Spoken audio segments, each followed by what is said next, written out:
Hello and welcome to the show. I'm Martin Willis, your host, and I'm here with my friend Jack. Jack, thank you for helping me out here.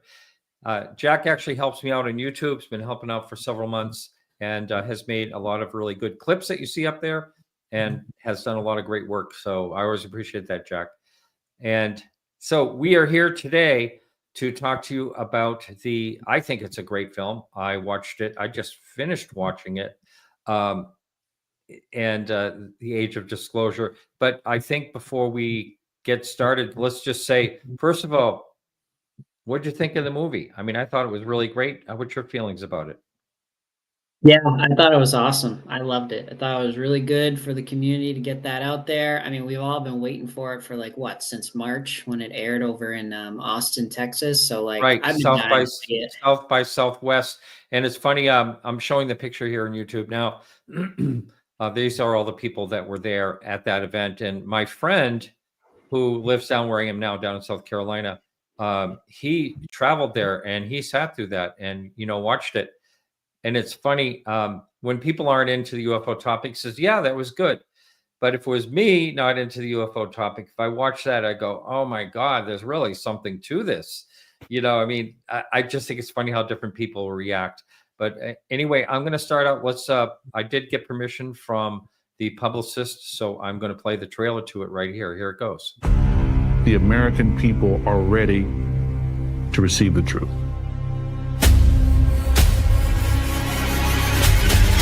Humanity is not the only intelligence in the universe. Humanity is not the only intelligent species. We are absolutely not alone. Non-human intelligence exists. UAPs are real, they're here, and they're not human. I spent 25 years as a senior official with the CIA. I've worked on highly classified UAP programs. 28 years as an astrophysicist. I served as the 4th Director of National Intelligence. Director of Aviation Security in the National Security Council. A one-star admiral after 32 years of service. People that come forward with this, I feel like they've taken their life in their own hands. I was recruited to a highly sensitive government program that investigated unidentified aerial phenomenon. For over 16 years, on behalf of the U.S. government, I worked as a senior intelligence official on the unidentified aerial phenomenon topic. We learned that the U.S. government was involved in a long-running secret war with other nations to collect and reverse engineer vehicles not made by humans.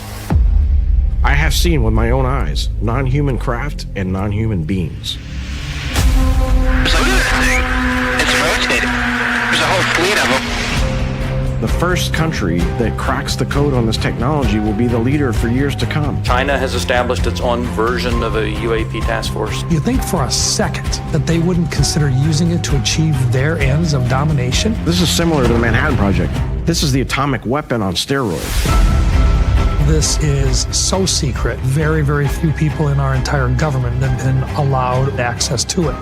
Even presidents have been operating on a need-to-know basis, but that begins to ramp out of control. It's not acceptable to have secret parts of government that no one ever sees. You better be careful about a government that doesn't trust its people, because there's no telling what they'll pull on you.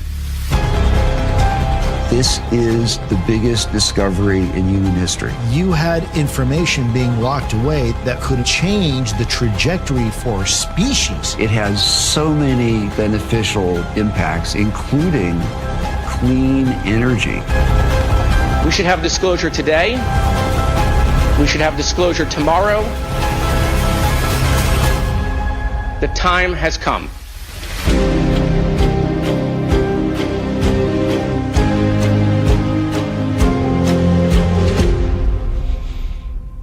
What else you want to know?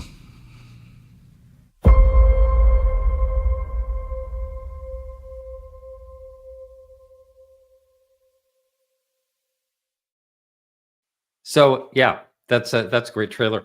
But I have to say, it's pretty funny today. I get several texts and emails from people saying, "Hey, well, I saw you in the movie, but I'm not a participant in the movie." I have to make that very clear.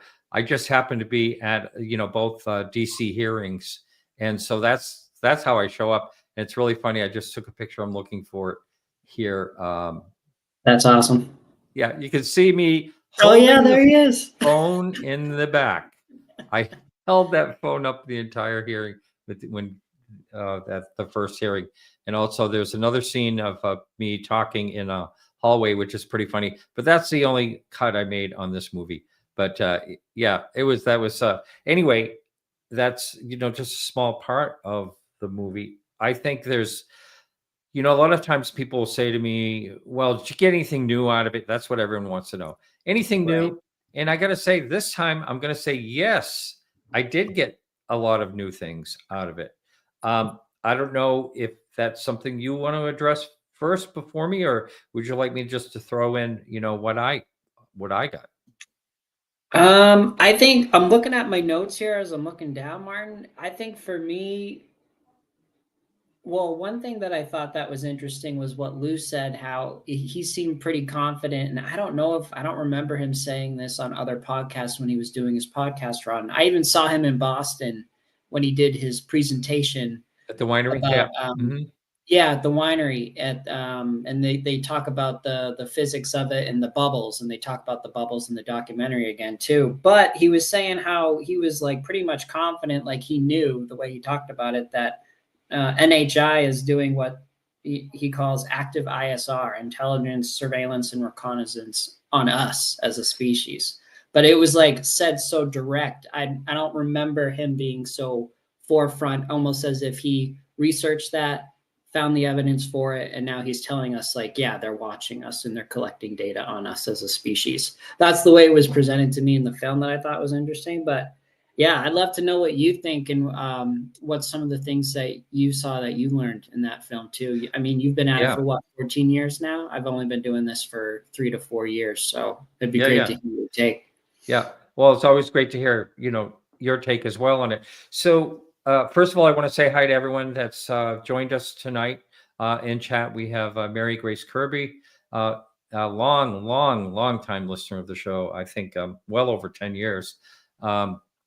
We also have Jay. Thank you for being here. John Hawks, Stargazer, Duckhead, who's in here quite a bit. Alien Girl. She's kind of the last few weeks have been joining in. Thank you for joining us.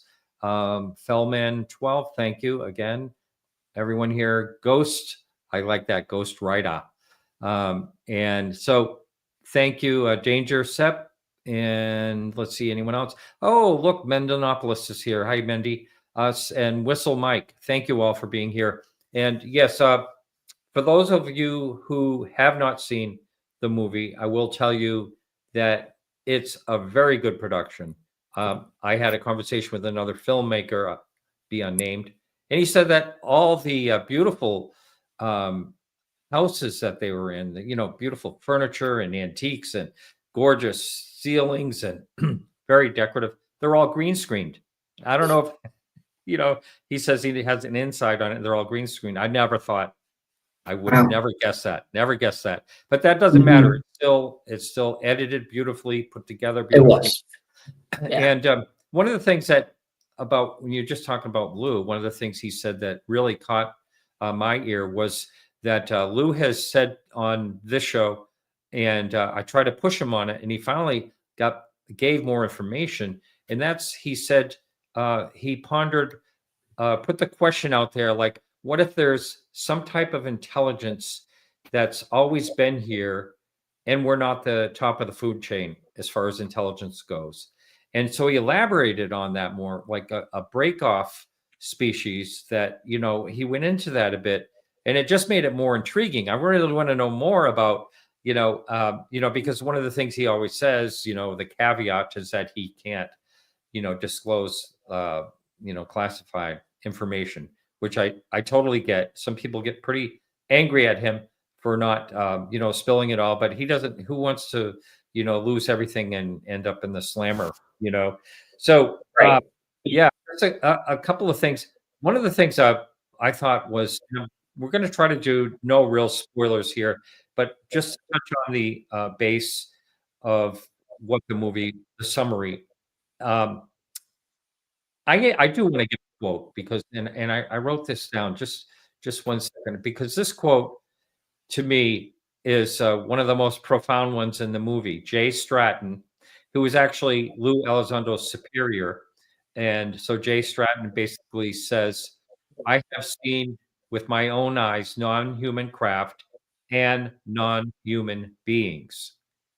You know, that's, to me, if, you know, I mean, that's a firsthand witness.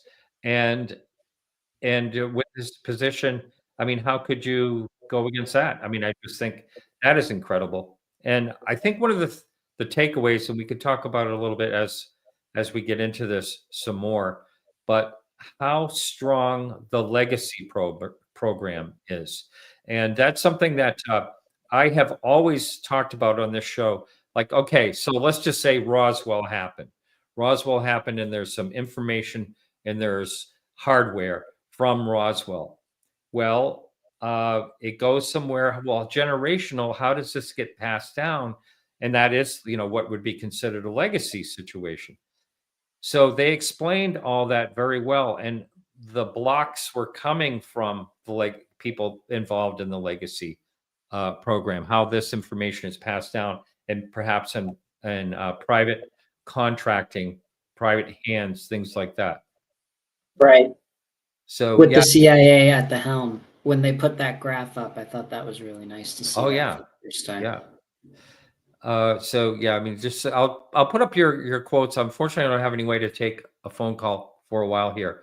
So this is I believe it's an opinion here. We are here and have been here walking amongst humans. Oh, okay, that's pretty funny. Okay, I get that. That's good. That's good. But anyway, so I welcome all your questions in chat, and I'm not sure who has actually seen, you know, the movie or not. You know, it just premiered today. At one point, a wonderful gentleman, friend, Keith, had asked me, Dr. Keith, I'm just trying to think his last name. He's been on my show, just spacing out his last name. Keith invited. What? Is it Taylor? Yes, thank you. Yeah, Keith Taylor, Dr. Keith Taylor. So he invited Donna and I up to the premiere. He bought tickets for us, everything. So I had planned, like we both had planned, well, let's just do it, you know, figure out a way to do it. But then with all the TSA and the cancellations of flights and things like that, we just both got nervous and decided that we were not going to make it there. So anyway, and that's going on right now as we speak. This is the premiere is happening in New York right now. Yeah. So, but anyway, I got the notice first thing this morning. I think I got the notice in the middle of the night when I woke up and I looked, oh yeah, your movie's available now. Because I pre-ordered it. You know, when I found out I wasn't going to New York, I pre-ordered it. But you know what's the good thing out? Earlier we talked about South by Southwest, and when my friend was out there, you know, he was at this, and you know, he said there was great questions from the audience. You know, I mean, I think he was almost as impressed about that as he was watching the movie. And I don't know. What are your thoughts, Jack? You watched the movie. If you were like someone who never paid any attention at all to the UFO topic, and you happen to be on a plane or something and you watch that, don't you think you'd be a little curious? Like, I mean, I can't feel like you because have I'm in to it, but I feel as though that was a very convincing movie. And I'm in the same boat as you, Martin, in terms of like being in it. Once I had my own sighting, like I know what I saw was not like anything that we use on a day basis that was flying around in my town here. And like in a world where you can find everything online and research whatever, and you'll eventually find what it is that you're looking for. This one glowing orb that I saw, I to this day can't find anything online about what I saw that night, which is so weird in 2025. I feel like that shouldn't be happening. So I feel it's kind of hard for me to step out of that box and pretend like I never had that sighting and I've done all this research. And let's say I just like Star Wars or something and lived a mundane life and never saw a UFO. What would I think if I saw this film? I feel like you have to pay attention after watching something like this. I just hope it garners the public's attention and gets enough airplay that enough people know that it's even out. Like, I'm too close to the topic. Like, I watched this film right away. I was so pumped, but I don't think everybody else views it that way. I think it'll take a while to percolate. I don't know if it'll be something that's overnight. I think there was some CNN news anchor that said it was up for strong recommendation for an award for a documentary. I don't know what award that was, but something. Well, yeah, it's a class model of a production there. I mean, everything about it is just so well done, put together. Music, you name it, everything is right there. I'm putting this post up because I have not heard of this. Shmael Nook is wondering, has anyone have any info on the alleged 80-foot Tic Tac that the Russians obtained? This is something I haven't heard of. If anyone is watching live right now in chat, please do post what you know about that or a link or anything. I have not heard anything about it. So go ahead. Go ahead. I wasn't going to say anything. I was just agreeing. Yeah. Okay. So Mendonopoulos, I know this isn't a question, but I'm still putting it up here. As argued by Vladimir Putin, such high-tech weapons systems, neuroweapons, will be comparable in effect to nuclear weapons, but will be more acceptable in terms of political and military ideology. And she goes on to write, that quote makes me think about what Jay said when Jay Stratton said that this is, the nuclear, I think he said the Manhattan Project on steroids or something like that. Yeah, something like that. Yeah.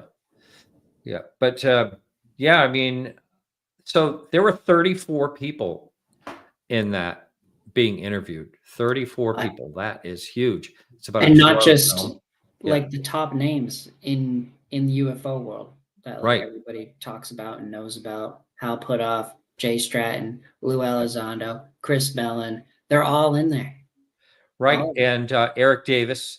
So someone and Eric Davis said a lot of profound things. And, I don't know what, the average person thinks of Eric Davis. He did hold, really high positions. He's kind of an unusual fellow, but I don't think he's just,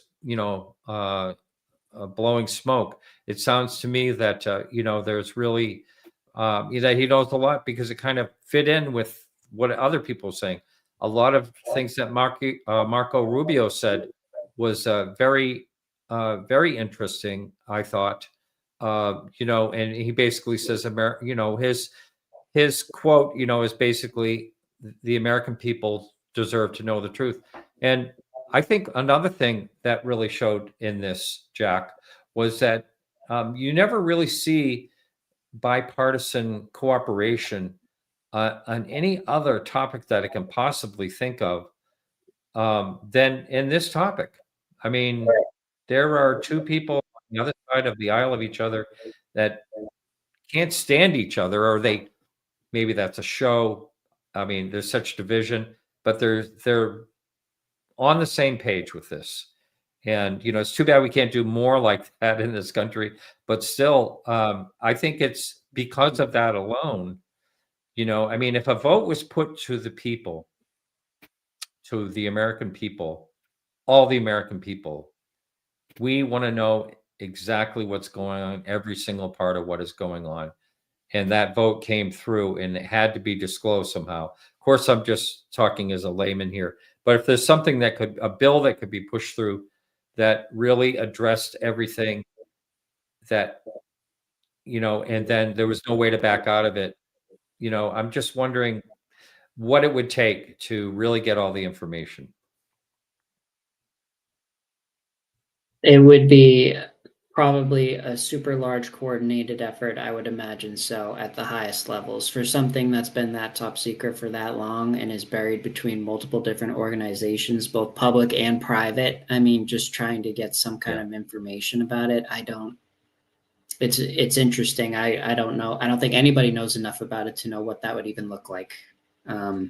And if they claimed to have known, then I wouldn't believe that person. I think it's been so secret for so long. Very few people know. And is it Senator Rounds? He had a lot of really good things to say. So there was the Schumer Rounds. Do I want to say bill? Is that what it was?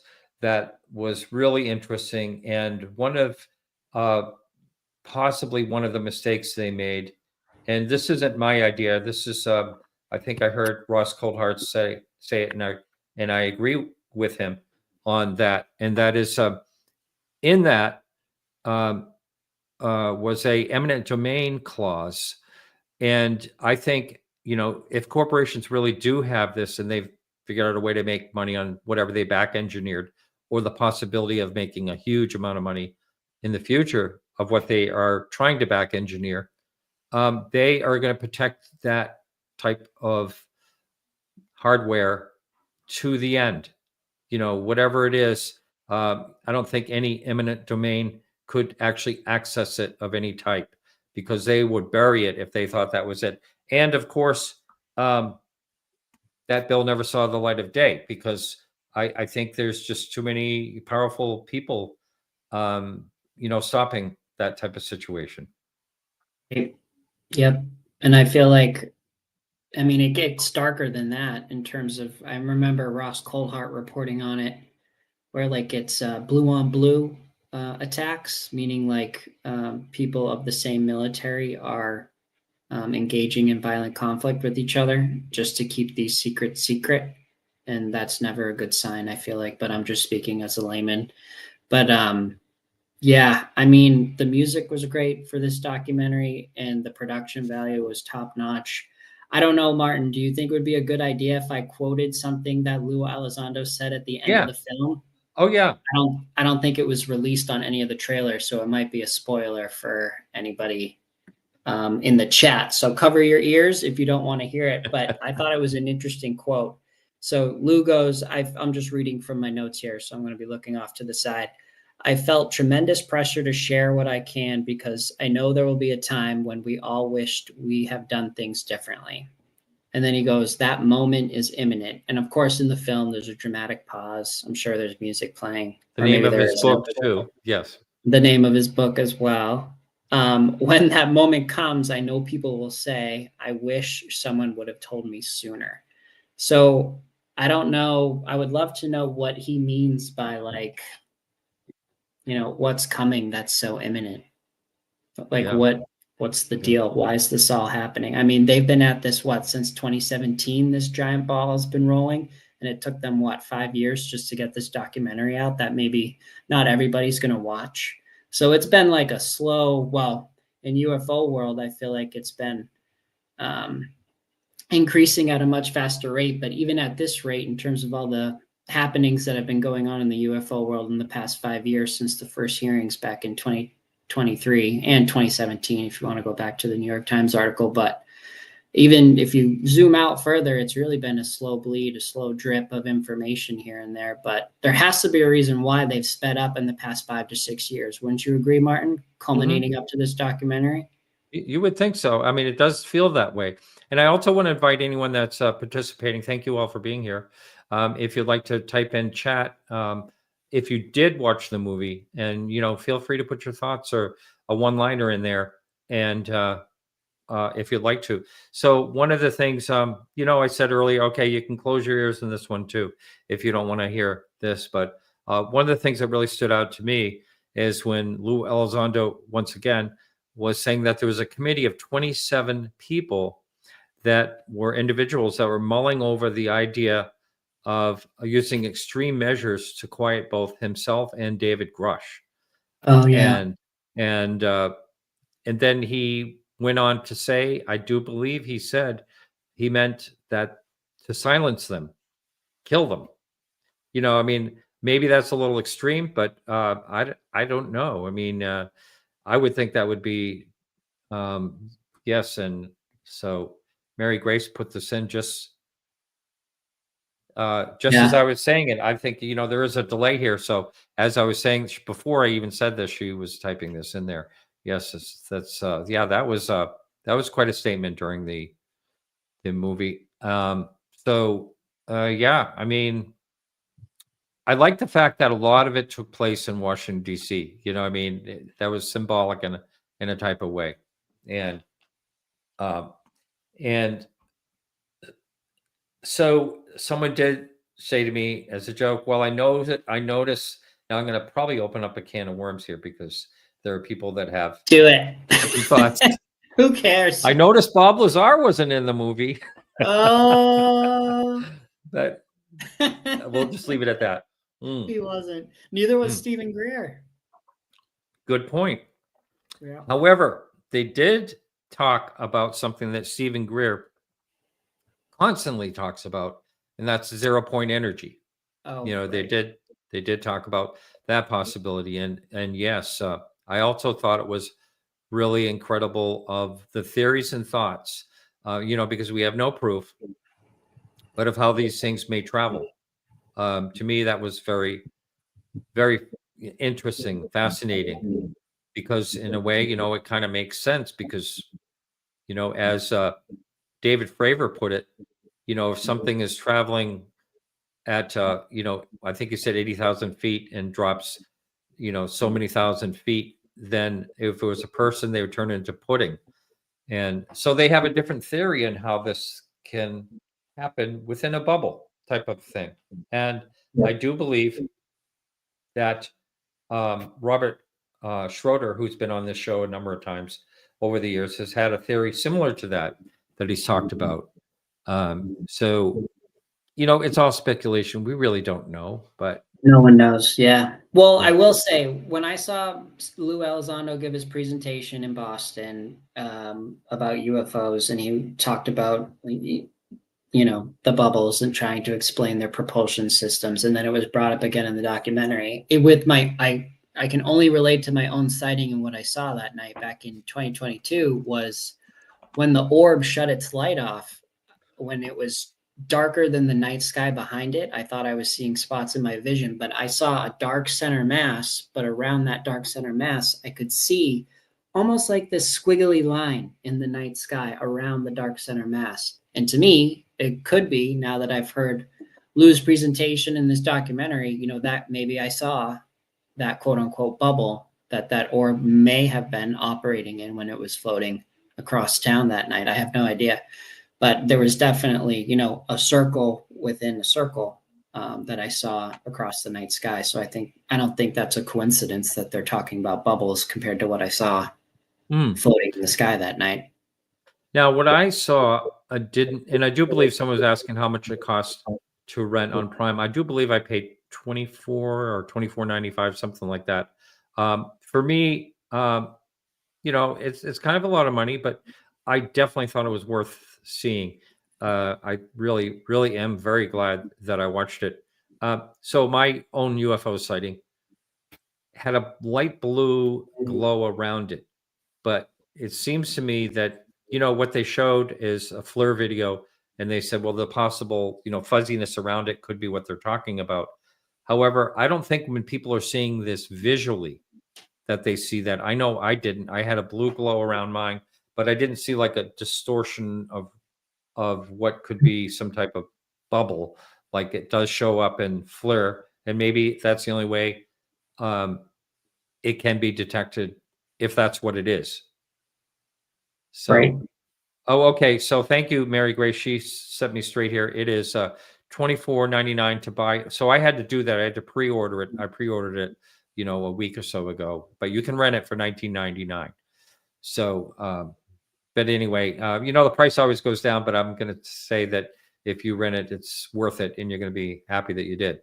And Dan Ferrara, who put this movie together, I've been in touch with the publicity company. And Donna has all the way back in since January, and been working quite close with them and to get Dan on the show. And then I guess he got so busy that he couldn't make it. He was supposed to be on before the premiere, but it just didn't work out. So hopefully I'll have him on, you know, after, you know, he's on, you know, things that, of course, he's going to be on things like Joe Rogan, like he was. And, you know, I think he was on with Chris Como and others, and of course he was on with Bill Maher, and so you know, he's gotten a lot of exposure. So I'm just a little lowly podcaster here. You know, maybe he'll be on eventually, but you know, when he gets that type of publicity out there and doing those talks, it makes a huge difference. I totally understand it.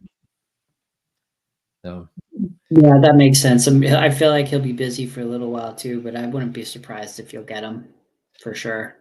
Yeah, I try. I do what I always do and just tell, how long I was the first one to, interview this person and that person, like Chris Mellon and stuff like that. So, it basically, I like the way they talk about, the 80-year global cover-up. I think that's important. And there are people like James Clapper and Brennan and all these high up, former intelligence people that, I mean, they don't get much higher than that. They were actually, chiming in on what they thought this was, what was going on in general. So, yeah, I mean, I think, there's been a lot of buzz about this, and I know there was a stumbling block somewhere along the line for them getting this movie out there. And I only know because I know some people in the film business, and it was pitched, something that dropped through. And so that's why it took so long to come out, because, things were, it didn't look good for a while, but now it's, it's not in theater release as far as I know. Maybe it will be, at this point. Things changed when COVID came along. People like Randall Nickerson with the Ariel phenomenon, beautiful film. His was all set to go in the theaters, and COVID came along. And then James, with the phenomenon, James Fox. And so everyone's adjusted to the way these things work. And there's more of an online experience now than ever. And, and I think that's just what we're going to have to be doing. I don't know about things like this going into the theater. So I do want to say, if anyone has any questions or any comments on the movie itself, please do put in there. And if you happen to have a question, just put in all caps. Again, I'm sorry we don't have any way to talk to you on the phone right now. We are working. I have looked into phone systems because there are some people that I sometimes get on. What's that? They want to call in? Yeah, the people want to call in, but also there's, for instance, Stanley Gordon in Pennsylvania. I love having him on the show, but he's only ever been on the phone. And so is Stanton Friedman. Stanton Friedman would only do the phone, the old school. Yeah. So, yeah. But anyway, anyone have any questions or anything? And, we can run the trailer one more time. I tried to find a bunch of images online, and there's really not much, because a lot of, whenever they create a movie like this, they have stills that they put out there. And I'm just not seeing, too much of that out there. I'm just looking to see see, that's blurry. I mean, it was just really not. What did you think of Hal Puthoff in the film when he made the ant analogy explanation? I thought that was hilarious, very subtly. I don't know if it was intended to be portrayed that way, but I didn't know if he was saying humans were ants in this equation, but he was just using ants as an example in terms of trying to identify if this was actually a threat or not. He was saying like, oh, sometimes when you have ants in the backyard, like, they're there, but you leave them alone and you guys kind of coexist. But once they come in your house and you have an infestation, it becomes a problem, and then you exterminate them. Yeah. So I was like, he didn't word it that way, but I was like, oh man, like, is he really belittling his own species all the way down from an intelligence perspective to an ant compared to whatever this is that's flying around out there?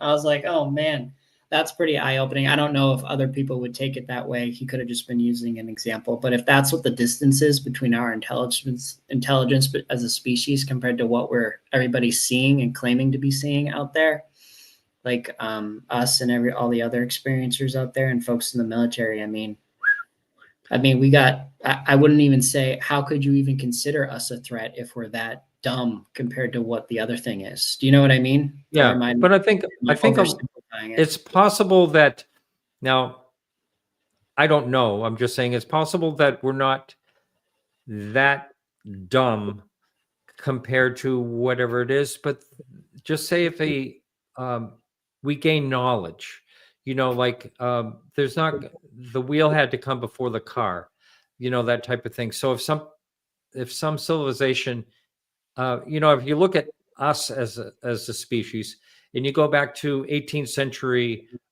second grade math quiz, a lot of us couldn't do that.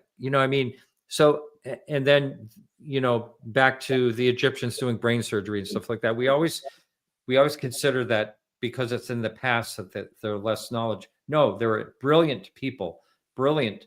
But it's all the learning steps as it goes along. So perhaps the species that are getting here aren't that much more intelligent, probably are, but possibly not. But they learned things. Just look what's going to happen to our species in the next few years with artificial intelligence. We're going to be able to solve things we never thought were possible. Like it's like a jump of 100 years, or you would think. And what will the next 100 years be if we make it? If we make it, that is. But anyway, yeah. True. You know what? One other thing I learned too in the film that I didn't mention was I think Jay Stratton mentioned it. I didn't realize that the FAA doesn't use radar to identify airplanes or whatever. He said in other words, all the airplanes use their squawking or whatever. Transponders. They're transponders. So that's how all the commercial aircraft have to turn on their transponders in order to be tracked by the FAA. The FAA isn't using active radar. I didn't know that was a thing. Yeah, I had no idea. So here's a funny quote from Duckhead. Thank you. Ants are not making nukes. They're not making nukes. Yeah, that's really kind of a good point. Yeah, very true. Yeah, and a lot of people have speculated that's one of the reasons they have shown up is because of our messing with the mattresses. The kids found the mattress at, as Stanton Friedman, who I just mentioned, said. Here's something from Mary Grace Kirby. Love the comment by Hal Puthoff that they may be giving us an IQ test by leaving gifts. Yes. Yeah. I didn't so much buy that. Now, here's one thing I was very surprised Hal Puthoff didn't say when he was talking about the gifts and things like that. Because he talked about, well, maybe, people crash in a car, maybe that's why they crash. But one of the things that he didn't say, and I was kind of surprised at, is that there's been a number of people speculating that they were shot down by us. Right. And he didn't bring that up at all. That's a good point. Yeah. And Jonathan Wygant, who I had on the show, who I strongly believe his story, he thinks the thing was, I can't remember the type of missile he thought it was hit by, but I do believe that, some of them are getting shot down. And when they don't have a transponder and they're in space where they shouldn't be, I could definitely see that happening. Yep, for sure. Yeah. Well, I think I don't really know, much more that we can really talk about. I just I wanted. What about Mike Flattery, if you don't mind me interrupting? Oh yeah. You got anything else? We'll definitely talk about. So Mike was someone I had never really heard talk before, and I thought he had interesting thing, but I didn't write down anything that he said. So do you have something? Yeah, I thought he was interesting just because I had never heard of him before, and I didn't know maybe you've had him on the pod. I wanted to ask. But one thing that he said that was interesting that I drew from in my own experience with the phenomenon is after I had, basically Mike goes on to say in the film, as an intelligence officer, when I had my first encounter, then I started seeing a whole bunch of other phenomena. I didn't know if he specified in the sky or in the ocean or in his home, but I know when I had my first sighting back in 2022, that it kind of kicked it all off for me. It came maybe a year or two after. It was a little delayed, but I've started seeing a whole bunch of things, even things inside my house that I can't really explain, and even physicians that I've talked to just to make sure my vision was okay, which I have excellent vision, 20/20, don't need glasses yet. And they had no explanation for what I was just describing, seeing in my home in terms of the lights and things like that. So, and the things in the sky that I've seen since my first sighting. But I thought that was interesting because, speaking from my own experience, I have experienced something similar, albeit probably on a lesser scale than an intelligence officer would, considering how close he probably was to the topic with his own daily work. But just as a regular old layman, typical nobody living in a rural area, I definitely saw things as well, but just on a lesser scale, I would imagine. But I don't want to speak out of turn. But he would be a good get if you could get him on your show if he wants to talk. That'd be pretty sweet. Yeah, we're always trying for some really interesting guests.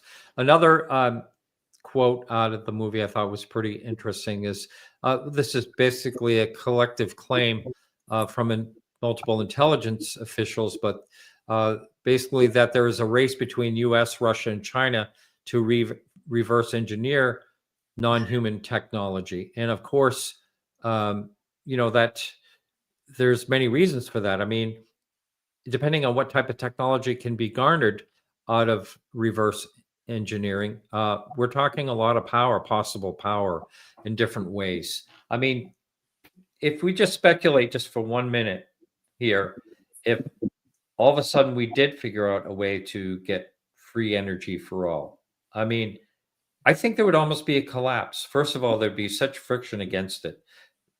People would lose their lives. Maybe wars would happen because of the fossil fuel.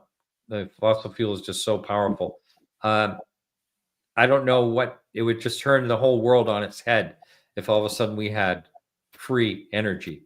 I mean, I think it would be wonderful, but I think it would be pretty kick-ass. What if we blossomed into this like awesome species when, maybe we're in a pretty shitty place right now, but who knows, maybe it would open up this huge door to a whole new way of living. But who knows? Yeah, you can't predict. Because if you have free energy and it's free to everybody, I would imagine you'd have no problems at that point, right? Yeah, but it would be such a hard thing to initiate and change over. Do you know that for instance, this is just a kind of a lame comparison, but the paint roller, you roll wallpaper, with paint roller, that was suppressed for over 30 years by the paintbrush companies. They didn't want it out there. Yes, that was patented and hidden by the brush companies, kept that away from the public. I gotta look to sell their brushes. Now, this is my grandfather told me that story, and my grandfather was a professional painter, and all his life he never used a roller. So maybe he was lying to me, but I don't think so. So I'm going to ask Chat GPT. Yeah, ask Chat, see what it says. Yeah. If that's true, then I mean, you make an excellent point. I mean, and that's just a paint roller. Oh, can you imagine? So, like, if we're talking about free energy, if that's real, assuming it's real, then I would have to say that would never get out ever. There's no way. It would definitely be suppressed. If it could be suppressed, it would be. Yeah. Yeah. Absolutely. What do you think about this, Martin? To push back a little bit, I know we both liked the film a lot. Or I keep calling it a film, but the documentary. So what do you make of, like, I know Lou Elizondo has gone on podcasts and he always openly discloses, I still maintain an active security clearance with the United States government. Yet as part of his story and as documented in the documentary of Age of Disclosure, like, he always recaps, I had to quit my job, as if like he got out. But I've always wondered, is that a 100% accurate statement? Like, yes, the statement's true in the sense that he quit and he had to quit and he no longer has his day job, but he's still under the employment in terms of like maintaining that national security. It seems like there's some strings attached is what I'm trying to say. Like, do you see any contradictory statements there? Or, because I don't know enough about the IC to know how they operate. Maybe that's a normal thing and you still maintain your security clearance, but you are really out. But I just wouldn't know. Well, I do believe, now I'm talking not out of knowledge, but my brother-in-law had the highest security clearance. He worked on nuclear warheads. He was what was it called, quality control type of job he had in Los Alamos Labs. So he from what I understand, you can keep your security clearance. It's something like, if you leave a job, I think you maintain your security clearance. So aren't security clearances for life. I think they might be, but I know they have to be reviewed a lot. And at the time he was getting his clearance, I was with a Russian woman, had been with her for a while, and that was a problem. That was something that, he had to disassociate from me or something. This was a long time ago. I can't remember exactly what happened, but when he was getting his clearance, that was something that they actually were concerned about, which I think is kind of bizarre, at that time. But still, I'm not really sure. There's a lot of speculation about Lou. From the time that I've gotten to know him and talked to him, I feel like he's legitimate. I did ask him one time on this show. I did say to him something along the lines where your personality, you would make a really good disinformation agent. A lot of people think that you are. And he got very angry. He got very angry at that statement. And when some people sometimes can just get angry, and some people get angry when there's something that disturbs them because there's a seed of truth to it. So I'm not sure. And I don't know. I'd like to give him the benefit of the doubt. I know he's made some really big bloopers with some images and things at some of his talks. And he's the first to say that he did. But, it really made me think about the crop circle situation, that picture, when he showed that. I was actually streaming that live when he showed that. And right away, people knew what it was. And supposedly he was given that just before he went up to the stage, and from an anonymous source. And that he should know that for all the positions he has, that if someone is going to give that to him, watch out, because it really did not help him, his credibility wise. And so, but he should know better than to do that. And I said right after that happened on the show, I said, if I was talking to him personally, I would say, what were you thinking? Why would you do that? But so I know there's a lot of speculation about Lou Elizondo. I think he's a great guy. He's highly intelligent. I think he has a lot to offer. And if he really did, I'm a little confused too, because he said that he kind of lost like everything after he quit his job, type of situation. And but then when I was talking to him, he was talking about all the stuff that he collects, Civil War things and Jeeps, and we were, so it's kind of like I don't really understand. I really don't. It's possible I may get to go visit with him at some point through someone else. So he doesn't know that yet. So when I say it's possible, and yeah, I'd like to really get the hands-on and see exactly what that man is about. Yeah, I mean, that'll be good experience through and through, I bet. So hopefully putting the good vibes out there, hopefully it'll happen. Yeah. But so I don't know if you have any more to add. Any other thing in your notes you'd like to talk about? One thing, it's not specific, well, it's related to the video, but there was another video that was made. Are you familiar? It's on a different channel, but it's about the UFOs and PSYOPs. And I thought it was an interesting, I guess you could call it like an opinion piece. But are you familiar with the YouTube channel, the Y Files? And I think his name is AJ. You ever heard of him? No. Folks in the chat, and for Martin too, definitely check this video out. But it was, he basically has his own rundown of his opinion on PSYOPs as it relates to the UFO topic and things that he looks out for as like a consumer of UFO content.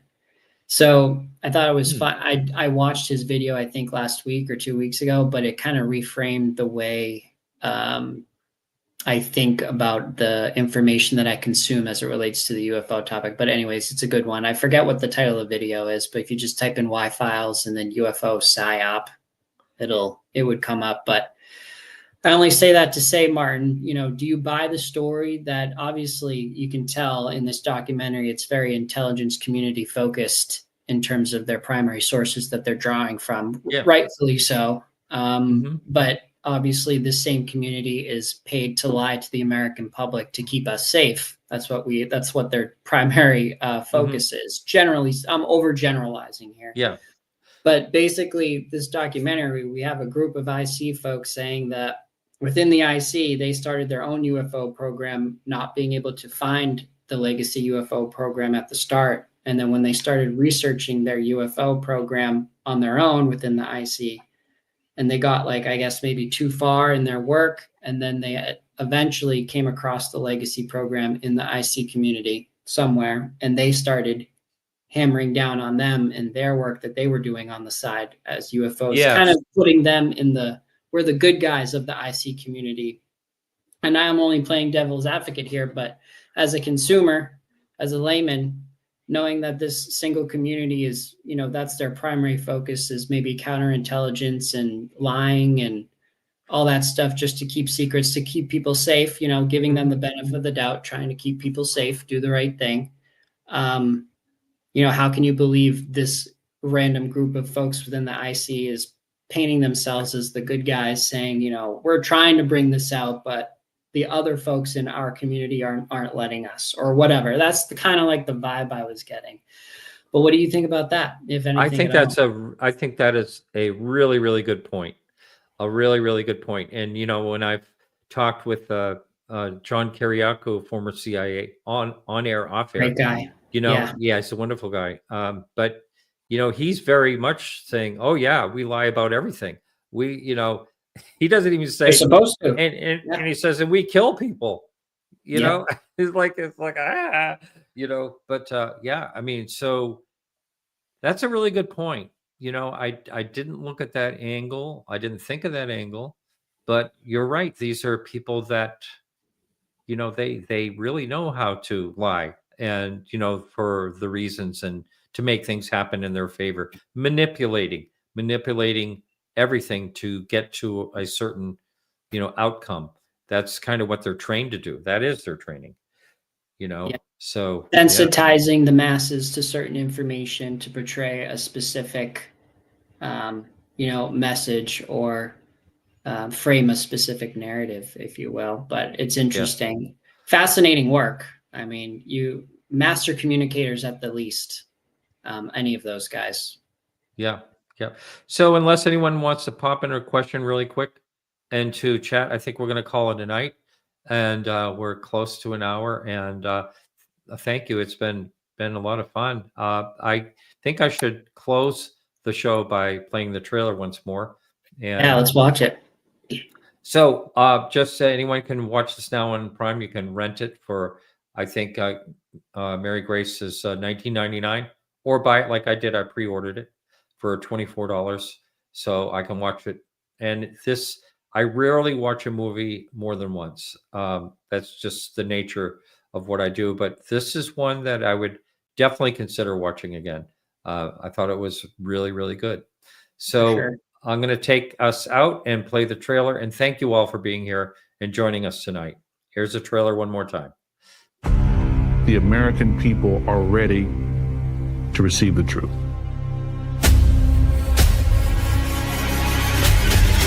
Humanity is not the only intelligence in the universe. Humanity is not the only intelligent species. We are absolutely not alone. Non-human intelligence exists. UAPs are real, they're here, and they're not human.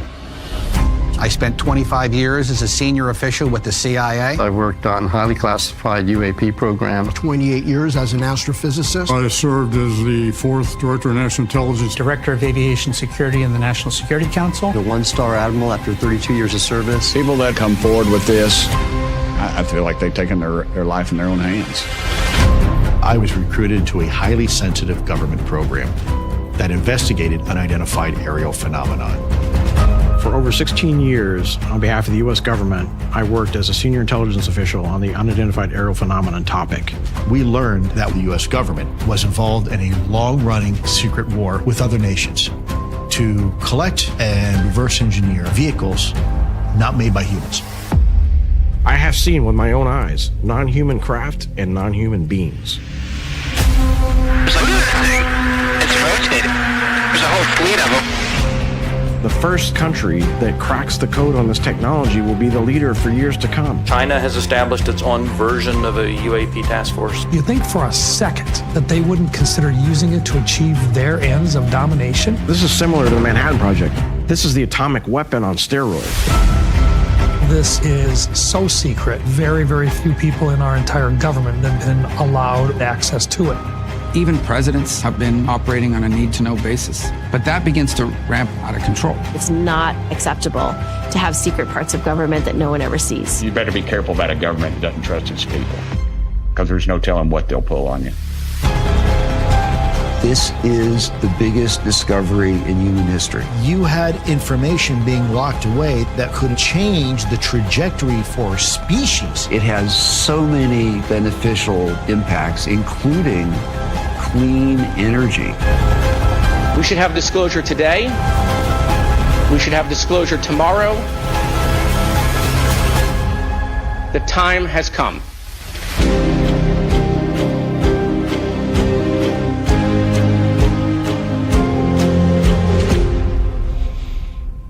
What else you want to know?